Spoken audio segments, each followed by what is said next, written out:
ಮಹಾಶಿವರಾತ್ರಿಯಂದು ನಾವು ಭಕ್ತಿಯಿಂದ ಪೂಜೆ ಮಾಡ್ತೀವಿ. ಆದರೆ ತಿಳಿಯದೆ ಕೆಲ ತಪ್ಪು ವಸ್ತುಗಳನ್ನು ಬಳಸಿ ಪೂಜೆಯ ಫಲವನ್ನೇ ಕಡಿಮೆ ಮಾಡ್ತಿದ್ದೀವಿ ಅಂದರೆ ನಂಬ್ತೀರಾ? ಶಿವನಿಗೆ ಅತ್ಯಂತ ಪ್ರಿಯವಾದುದು ಯಾವುದು ಮತ್ತು ಯಾವ ವಸ್ತುಗಳನ್ನು ಶಿವಪೂಜೆಯಲ್ಲಿ ಬಳಸಲೇಬಾರದು ಗೊತ್ತಾ? ಈ ಒಂದು ಸಣ್ಣ ತಪ್ಪು ಕೂಡ ನಿಮ್ಮ ಪೂಜೆಯ ಫಲವನ್ನು ಕುಗ್ಗಿಸಬಹುದು. ಆದ್ದರಿಂದ ಇಂದು ಮಹಾರಾತ್ರಿ ಅಂದರೆ ಮಹಾಶಿವರಾತ್ರಿ ಎಂದು ಶಿವಪೂಜೆ ಮಾಡುವ ಮುನ್ನ ತಪ್ಪದೇ ತಿಳಿದುಕೊಳ್ಳಿ. ಯಾವ ವಸ್ತುಗಳನ್ನು ದೂರವಿಡಬೇಕು, ಏಕೆ ದೂರವಿಡಬೇಕು ಮತ್ತು ಸರಿಯಾದ ರೀತಿಯಲ್ಲಿ ಪೂಜೆ ಹೇಗೆ ಮಾಡಬೇಕು ಎಂಬ ಸಂಪೂರ್ಣ ಮಾಹಿತಿ ಈಗ ನೋಡೋಣ. ಓಂ ನಮಃ ಶಿವಾಯ. ಮಹಾಶಿವರಾತ್ರಿ ಎಂದು ಶಿವಪೂಜೆ ಮಾಡುವಾಗ ಭಕ್ತಿಯ ಜೊತೆಗೆ ಕೆಲವು ನಿಯಮಗಳನ್ನು ಪಾಲಿಸುವುದು ಅತ್ಯಂತ ಮುಖ್ಯ.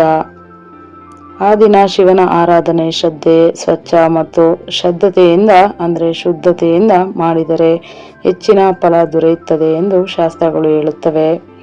ಆದರೆ ಕೆಲವು ವಸ್ತುಗಳನ್ನು ಪೂಜೆಯಲ್ಲಿ ಬಳಸಬಾರದು ಎಂಬ ಸೂಚನೆಯೂ ಇದೆ. ಮೊದಲಿಗೆ ತುಳಸಿ ದಳವನ್ನು ಶಿವಲಿಂಗಕ್ಕೆ ಅರ್ಪಿಸಬಾರದು ಎಂದು ಪುರಾಣಗಳಲ್ಲಿ ಉಲ್ಲೇಖವಾಗಿದೆ. ಏಕೆಂದರೆ ತುಳಸಿ ಶ್ರೀ ಮಹಾವಿಷ್ಣುವಿಗೆ ಅತ್ಯಂತ ಪ್ರಿಯವಾದುದು. ಶಿವನಿಗೆ ಬಿಲ್ಪತ್ರೆ ಅಂದರೆ ಬೇಲದ ಎಲೆ ಅತ್ಯಂತ ಪ್ರಿಯವಾಗಿದ್ದು 3 ಎಲೆಗಳು ಕೂಡಿರುವ ಬಿಲ್ವ ತಾಳೆಯನ್ನು ಶುದ್ಧವಾಗಿ ತೊಳೆದು ಅರ್ಪಿಸಬೇಕು. ನೆಲಕ್ಕೆ ಬಿದ್ದ ಕೀಟದಿಂದ ಹರಿದು ಹೋದ ಅಥವಾ ಒಣಗಿದ ಬಿಲ್ವದಾಳೆಯನ್ನು ಬಳಸಬಾರದು. ಹಾಗೆಯೇ ಕೆಂಪು ಬಣ್ಣದ ಹೂಗಳನ್ನು ಶಿವನಿಗೆ ಅರ್ಪಿಸುವುದನ್ನು ಕೆಲ ಶಾಸ್ತ್ರಗಳು ತಡೆಯುತ್ತವೆ. ಶಿವನಿಗೆ ಸಾಮಾನ್ಯವಾಗಿ ಬಿಳಿ ಹೂವುಗಳು, ಅಕ್ಕಿ, ಅಕ್ಷತೆ, ದತ್ತೂರ, ಜಪ ಮತ್ತು ಕಣಿಗಿಲದ ಹೂವುಗಳು ಪ್ರಿಯವೆಂದು ಹೇಳಲಾಗುತ್ತದೆ. ವಿಶೇಷವಾಗಿ ಕೆಂಪು ಗುಲಾಬಿ ಅಥವಾ ಅತಿಯಾಗಿ ಸುಗಂಧ ಇರುವ ಕೃತಕ ಹೂಗಳನ್ನು ಬಳಸಬಾರದು. ಕೃತಕ ಅಂದರೆ ಪ್ಲಾಸ್ಟಿಕ್ ಹೂಗಳು ಅಥವಾ ಅಲಂಕಾರ ವಸ್ತುಗಳನ್ನು ಪೂಜೆಯಲ್ಲಿ ಬಳಸುವುದು ಶ್ರೇಷ್ಠವಲ್ಲ. ಏಕೆಂದರೆ ಪೂಜೆಯಲ್ಲಿ ನೈಸರ್ಗಿಕ ಮತ್ತು ಶುದ್ಧ ವಸ್ತುಗಳೇ ಮುಖ್ಯವಾಗಿರುತ್ತೆ. ಶಿವಲಿಂಗಕ್ಕೆ ಹಳದಿ ಕುಂಕುಮವನ್ನು ನೇರವಾಗಿ ಹಚ್ಚಬಾರದು ಎಂಬ ನಂಬಿಕೆಯೂ ಇದೆ. ಶಿವನು ವೈರಾಗ್ಯ ಸ್ವರೂಪಿ, ಆದ್ದರಿಂದ ಚಂದನ, ಭಸ್ಮ, ವಿಭೂತಿ ಇವುಗಳನ್ನು ಅರ್ಪಿಸುವುದು ಶ್ರೇಷ್ಠ. ಕುಂಕುಮವನ್ನು ಸಾಮಾನ್ಯವಾಗಿ ಪಾರ್ವತಿ ದೇವಿಗೆ ಅರ್ಪಿಸಲಾಗುತ್ತದೆ. ಹಾಗೆಯೇ ಶಂಖದಿಂದ ಶಿವಲಿಂಗಕ್ಕೆ ನೀರು ಅಥವಾ ಹಾಲು ಅಭಿಷೇಕ ಮಾಡಬಾರದು ಎಂದು ಹೇಳುತ್ತಾರೆ. ಏಕೆಂದರೆ ಶಂಖವು ವಿಷ್ಣುವಿನ ಆಯುಧದ ಸಂಕೇತ. ಶಿವನಿಗೆ ಅಭಿಷೇಕ ಮಾಡುವಾಗ ತಾಮ್ರದ ಪಾತ್ರೆ ಅಥವಾ ಬೆಳ್ಳಿ ಪಾತ್ರೆ ಬಳಸುವುದು ಉತ್ತಮ. ಮಹಾಶಿವರಾತ್ರಿಯಂದು ಹಾಳಾದ ಹಾಲು, ಕುದಿದ ಹಾಲು ಅಥವಾ ಉಪ್ಪು ಮಿಶ್ರಿತ ನೀರನ್ನು ಅಭಿಷೇಕಕ್ಕೆ ಬಳಸಬಾರದು. ಶುದ್ಧ ಹಾಲು, ಮೊಸರು, ತುಪ್ಪ, ಜೇನು, ಸಕ್ಕರೆ ಸೇರಿಸಿ ಪಂಚಾಮೃತದಿಂದ ಅಭಿಷೇಕ ಮಾಡಬಹುದು. ಆದರೆ ಅತಿಯಾಗಿ ವ್ಯರ್ಥ ಮಾಡದೆ ಭಕ್ತಿಯಿಂದ ನಿಯಮದಿಂದ ಮಾಡಬೇಕು. ಕೆಲವರು ಎಣ್ಣೆ ಅಥವಾ ಅರಿಶಿನವನ್ನು ಶಿವಲಿಂಗಕ್ಕೆ ಹಚ್ಚುತ್ತಾರೆ. ಆದರೆ ಇದು ಎಲ್ಲೆಡೆ ಅನುಮತಿತವಲ್ಲ.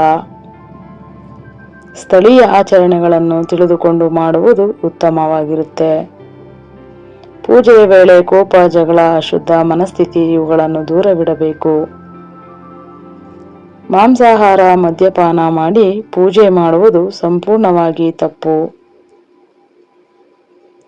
ಶಿವರಾತ್ರಿ ಉಪವಾಸದ ದಿನವಾಗಿರುವುದರಿಂದ ಸಾತ್ವಿಕ ಆಹಾರ ಸೇವಿಸಿ ರಾತ್ರಿ ಜಾಗರಣೆ ಮಾಡಿ ಓಂ ನಮಃ ಶಿವಾಯ ಜಪ ಮಾಡುವುದು ಅತ್ಯಂತ ಫಲಪ್ರದವಾಗಿರುತ್ತೆ. ಶಿವನಿಗೆ ಅರ್ಪಿಸುವ ಹೂಗಳು, ಹಣ್ಣುಗಳು ತಾಜಾ ಮತ್ತು ಶುದ್ಧವಾಗಿರಬೇಕು. ಕತ್ತರಿಸಿದ, ಹಾಳಾದ ಅಥವಾ ಅರ್ಧ ತಿಂದ ಹಣ್ಣುಗಳನ್ನು ಅರ್ಪಿಸಬಾರದು. ಒಟ್ಟಿನಲ್ಲಿ ಮಹಾಶಿವರಾತ್ರಿಯ ಪೂಜೆಯಲ್ಲಿ ಬಳಸಬಾರದ ವಸ್ತುಗಳನ್ನು ತಪ್ಪಿಸುವುದಕ್ಕಿಂತ ಮುಖ್ಯವಾದುದು ಶುದ್ಧ ಭಕ್ತಿ ಮತ್ತು ನಿಷ್ಕಪಟ ಮನಸ್ಸು. ಶಿವನು ಭೋಳೆನಾಥ. ಸರಳ ಭಕ್ತಿಯಿಂದ ಮಾಡಿದ ಪೂಜೆಯನ್ನು ಸಹ ಸನ್ನದ್ಧವಾಗಿ ಸ್ವೀಕರಿಸುತ್ತಾನೆ. ಆದ್ದರಿಂದ ಆ ದಿನ ಅಹಂಕಾರ, ಅಶುದ್ಧ ವಸ್ತುಗಳು ಮತ್ತು ನಿಯಮ ವಿರುದ್ಧ ಆಚರಣೆಗಳನ್ನು ಬಿಟ್ಟು ಸರಳತೆ, ಶೌಚ ಮತ್ತು ಭಕ್ತಿಯಿಂದ ಪೂಜೆ ಮಾಡಿದರೆ ಮಹಾದೇವನ ಕೃಪೆ ಖಚಿತವಾಗಿ ಲಭಿಸುತ್ತದೆ. ಓಂ ನಮಃ ಶಿವಾಯ. ಮಹಾಶಿವರಾತ್ರಿ ಎಂದು. ಹೀಗಾಗಿ ಶಿವರಾತ್ರಿ ಎಂದು ಪೂಜೆ ಮಾಡುವಾಗ ಈ ಸಣ್ಣ ಸಣ್ಣ ನಿಯಮಗಳನ್ನು ಗಮನದಲ್ಲಿಟ್ಟುಕೊಂಡು ಬಳಸಬಾರದ ವಸ್ತುಗಳನ್ನು ತಪ್ಪಿಸಿ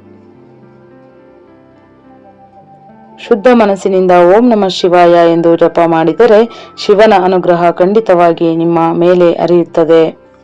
ಪೂಜೆ ಅಂದ್ರೆ ಕೇವಲ ವಿಧಾನ ಅಲ್ಲ, ಅದು ಭಕ್ತಿ ಮತ್ತು ನಂಬಿಕೆ.